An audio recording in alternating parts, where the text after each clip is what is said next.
O surto do novo coronavírus vem impondo necessidades de mudanças à força nas organizações.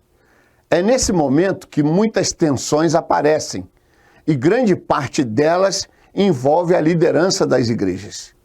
Muitos líderes estão sendo desafiados a rever suas certezas sobre o que é prioridade para as igrejas e para os auxiliares e membros. Alguns tropeçam logo nos primeiros passos, apresentando resistência a medidas emergenciais como o trabalho remoto, o home office e horários alternativos de trabalho, mensagem via redes sociais, ligações telefônicas e transmissão de cultos. As lideranças mais centralizadoras perdem o controle da situação porque querem acompanhar tudo de perto, quando, na verdade, as decisões precisam ser feitas de maneira rápida e prática.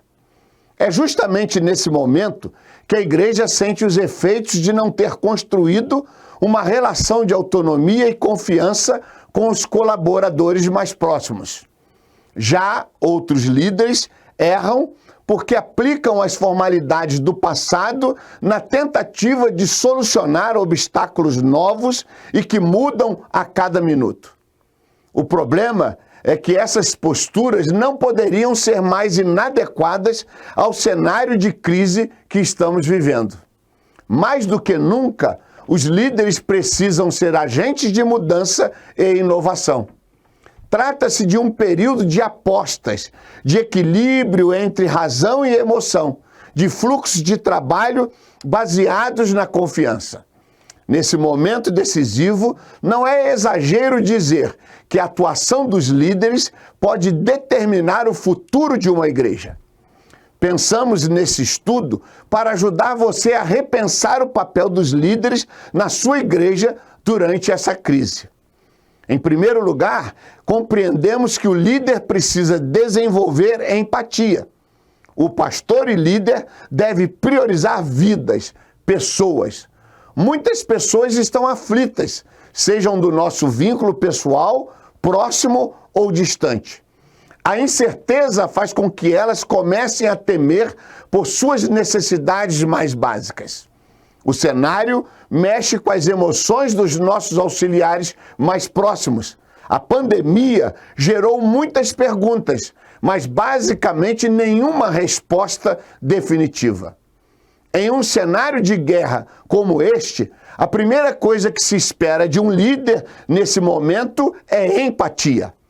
A liderança precisa reconhecer os desafios pessoais, ministeriais e profissionais dos seus auxiliares e colaboradores, expressando que compreende as dificuldades e que, na verdade, estamos todos no mesmo barco. Neemias, no seu primeiro capítulo, demonstra claramente a empatia pela realidade que o povo estava vivendo.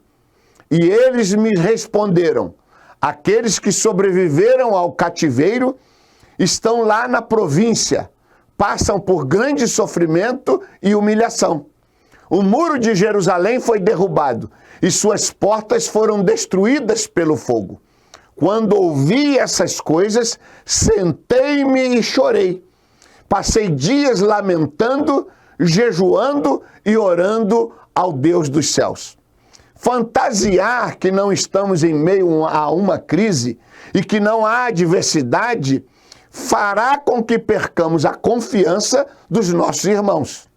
Em segundo lugar, precisamos aprimorar a gestão e a organização para encontrarmos respostas em meio à crise. A empresa americana McKinsey, líder mundial no mercado de consultoria, sugere que as decisões verticais tomadas pelo alto escalão das empresas geram pouca estabilidade na empresa durante as crises. O que podemos perceber nesta orientação é que nestes momentos de grande incerteza, a liderança precisa dar respostas a problemas desconhecidos e dinâmicos. E para isso, precisa muito mais de uma liderança horizontal e participativa. Para garantir uma ação mais eficaz, o ideal é que os líderes estabeleçam prioridades claras para as respostas e capacitem outros líderes, auxiliares diretos e ministérios a descobrirem soluções que atendam a essas prioridades. O motivo é muito simples. Quando mais irmãos da igreja estiverem trabalhando juntos para encontrar respostas imediatas, mais assertivas elas serão. A Mackenzie ainda indica que os líderes apostem nas redes de equipes.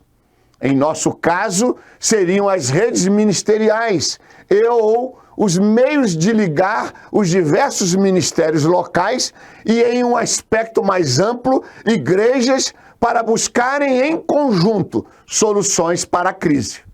São irmãos unidos por um objetivo comum, suplantar a crise, e que trabalharão juntos em uma dinâmica parecida como a de uma equipe, ou seja, coletivamente. As ações coletivas alcançarão maiores êxitos no momento de crise. É fundamental que essas ações sejam multidisciplinares. As crises apresentam um grau de complexidade que pede o envolvimento de várias pessoas, dons e habilidades. Envolver todo o rebanho com suas qualificações pessoais será fundamental para dar respostas às diversas situações que serão apresentadas.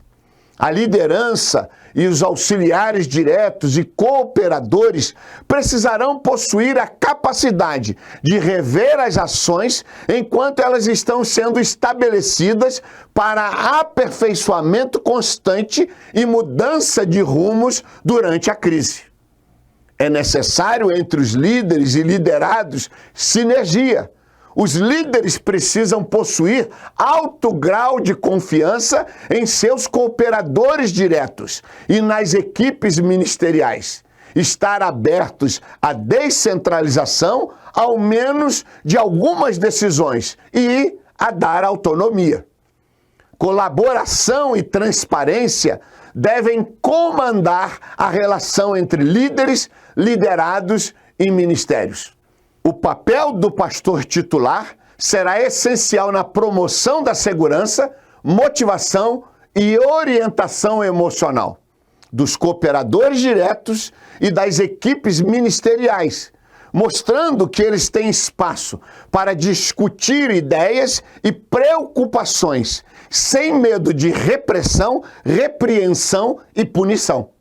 Neemias, no capítulo 2, versos 7, 8, 11, 12 e 13, buscou apoio em seu líder imediato e em seus colaboradores. A seguir, diz ele, acrescentei, se for do agrado do rei, eu poderia levar cartas do rei aos governadores do Trans-Eufrates para que me deixem passar até chegar a Judá. E também uma carta para Asaf, guarda da floresta do rei, para que ele me forneça madeira para as portas da cidadela que fica junto ao templo, para os muros da cidade e para a residência que irei ocupar. Cheguei a Jerusalém e depois de 3 dias de permanência ali, saí de noite com alguns dos meus amigos. Eu não havia contado nada a ninguém o que o meu Deus havia posto em meu coração que eu fizesse por Jerusalém. O líder também precisa ratificar o valor da paz celestial e da fé inabalável. Paulo, em Filipenses 4:7, nos deixa claro este valor. E a paz de Deus, que ninguém consegue entender, guardará o coração e a mente de vocês, pois vocês estão unidos com Cristo. Em épocas de grandes crises, precisamos tomar muitas decisões ao mesmo tempo. Nesse cenário, o líder precisa capacitar outras pessoas para desenvolverem respostas efetivas à crise, inclusive autorizando a tomada de decisões sem necessidade de aprovação. Aqueles que terão a autoridade para serem tomadores de decisão precisam ser escolhidos com especial atenção. E isso não significa dizer que os erros não possam acontecer. É praticamente impossível acertar em 100% das situações durante uma grande instabilidade. A liderança precisa ter isso em mente. O ponto capital é escolher pessoas que tenham demonstrado aprender com os seus próprios erros da maneira mais rápida possível. Por isso, é natural que os tomadores de decisão possam ser substituídos à medida que a igreja avalie o seu desempenho diante da crise. Claro que temos um sistema de nomeação e eleição que não poderemos fazer mudanças de qualquer forma. Porém, dentro das necessidades especiais, podemos constituir um gabinete de crise, onde convidaremos outros para participarem de soluções e decisões. E conforme o trabalho dos mesmos for terminando, nós os liberamos. Duas vertentes que um líder precisa saber no momento de liderar durante as crises. Primeiro, a paz celestial. É a capacidade de agir de forma tranquila em uma situação preocupante, pensando com clareza e racionalidade sobre como sair dela. E isto como fruto de uma profunda relação com Deus.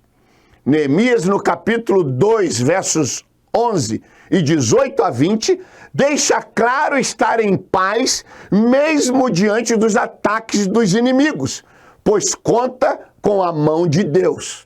Então eu lhes disse: vejam a situação terrível em que estamos. Jerusalém em ruínas, e suas portas foram destruídas pelo fogo. Venham, vamos reconstruir os muros de Jerusalém, para que não fiquemos mais nesta situação humilhante. Também lhes contei como Deus tinha sido bondoso comigo e que o rei me tinha dito. Eles responderam: sim, vamos começar a reconstrução. E se encheram de coragem para a realização desse bom projeto. Em segundo lugar, a fé inabalável. É a combinação entre a confiança e o realismo. Se o líder mostra excesso de confiança em uma situação de grande estabilidade, ele pode perder o respeito. O mais correto é reconhecer a incerteza, mas deixar claro como a igreja, o rebanho, poderá superar a situação difícil com trabalho, esforço, dedicação e a fé inabalável em Deus. O que nos afirma Hebreus capítulo 11. A fé é a certeza de que vamos receber as coisas que esperamos e a prova de que existem coisas que não podemos ver. Sem fé, ninguém pode agradar a Deus, porque quem vai a Ele precisa crer que Ele existe e que recompensa os que procuram conhecê-lo melhor. Seria muito interessante fazer uma leitura completa e a meditação na galeria dos heróis da fé. O líder, em tempo de crise, também precisa aplicar-se em tomar decisões em meio à incerteza. A tomada de decisões em períodos de crises quase nunca será feita com base em um conjunto completo de fatos e dados. O líder precisa ter isso em mente, mas não pode ir para o lado oposto e recorrer somente à intuição. Sempre haverá uma parcela de dúvida ou uma aposta envolvida na decisão. Este fato não poderá conduzir o líder à omissão. Os liderados aguardam uma decisão e o líder deverá correr o risco de fazê-lo e errar. Para isso, será extremamente necessário avaliação à luz das Sagradas Escrituras, orar e ouvir a voz de Deus, para receber instrução e revelação clara das ações conforme a orientação divina. Além do exposto acima, os líderes deverão coletar informações de forma a continuar avaliando como as respostas formuladas pelos cooperadores e equipes estão funcionando para vencer a crise. O líder deverá usar a estratégia PEPA mais POI igual agir. PEPA, parar, escutar, ponderar, antecipar. Isso com os seus liderados. POI, parar, orar, escutar. Isso com Deus. E só então agir. Neemias possuía uma alta capacidade para agir corretamente. Fazia tudo o que estava ao alcance humano e voltava-se para Deus em oração. Observe Neemias capítulo 1, 4 e 6, e capítulo 2, 4 e 4, 9. Tendo eu ouvido estas palavras, assentei-me e chorei, e lamentei por alguns dias, e estive jejuando e orando perante o Deus dos céus. Disse-me o rei: que me pedes agora? Então orei ao Deus dos céus. Porém, nós oramos ao nosso Deus, e como proteção pusemos guarda contra eles de dia e de noite. No decorrer da crise, depois que as ações mais imediatas estiverem aplicadas, é fundamental que os líderes encontrem uma ocasião em que possam voltar a parar, refletir e pensar nas consequências da decisão antes de tomá-la. Duas habilidades cognitivas que os líderes precisam ter nessa situação. A primeira é a capacidade de atualização, ou seja, de rever as decisões com base nas informações coletadas e no conhecimento desenvolvido pelas equipes. A segunda é a capacidade de balancear, olhar de maneira crítica para as ações em andamento e identificar o que precisa ser modificado, adotado ou até mesmo descartado. Evidentemente que se houver uma tomada de decisão baseada na plena revelação e orientação divina, tudo dará certo. Lembre-se das orientações de Deus a Moisés por ocasião das 10 pragas. E, em último lugar, o líder, em tempos de crise, precisa progredir na comunicação. Seja eficaz, mantenha a transparência e as atualizações. Isso de forma frequente junto aos seus liderados. Como líderes, devemos evitar um tom muito otimista e confiante nas fases iniciais de uma crise, baseados em nós mesmos, especialmente se não tivermos uma palavra clara de Deus a respeito de nossas ações. Porém, jamais devemos nos esquecer da fé inabalável em Deus. É possível que esse tipo de otimismo exagerado, sem avaliação das dificuldades, crie desconfiança nos cooperadores e nas equipes.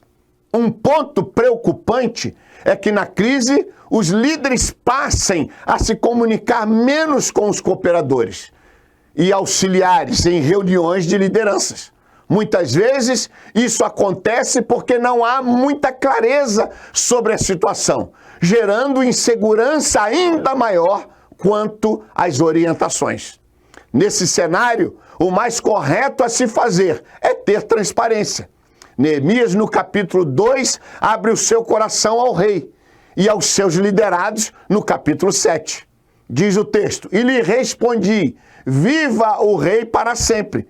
Como não me estaria triste o rosto se a cidade onde estão os sepulcros dos meus pais está assolada e tem as portas consumidas pelo fogo? E lhes disse: não se abram as portas de Jerusalém, até que o sol aqueça e enquanto os guardas ainda estão ali, que se fechem as portas e se tranquem. Ponham-se guardas dos moradores de Jerusalém, cada um no seu posto diante de sua casa. O líder deve deixar claro o que sabe, o que não sabe e o que está fazendo para compreender a situação e quais são suas percepções para as tomadas de decisão e as orientações à equipe de liderança e aos demais membros do rebanho.